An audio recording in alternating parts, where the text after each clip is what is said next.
Let's take a look at number 16. Find all relative extrema of the function. First off, let's talk about extrema. If I have a graph,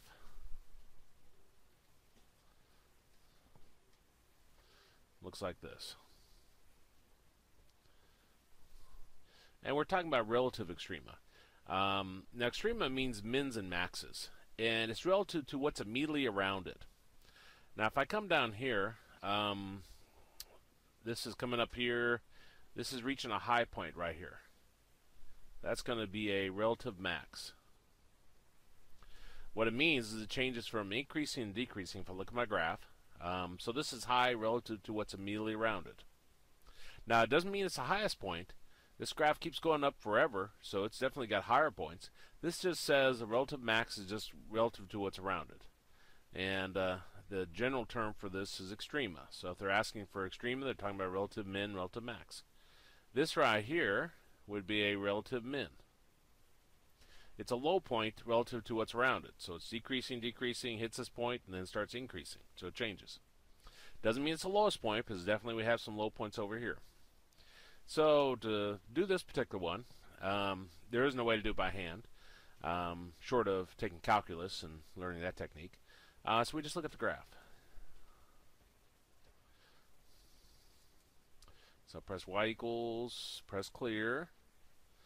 I got 8x to the third. So 8x caret 3 minus 3x to the fourth. So minus 3x caret 4. And then you press graph. And one method is just to visually look at it and see it. Like it's coming along here, doing a little twist here, but it's not coming back down. Doesn't appear to anyway. Comes up here, reaches a high point up here, and comes back down. So somewhere up here is a relative max. And it's probably like a x value 1 or 2 or something like that. Relative max negative 2, nope. Relative max 216. Now that's very, very possible. Now here's relative max none. Well, that's not it.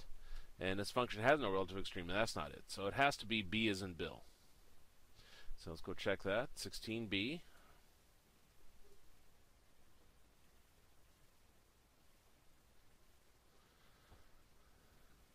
And that checks out.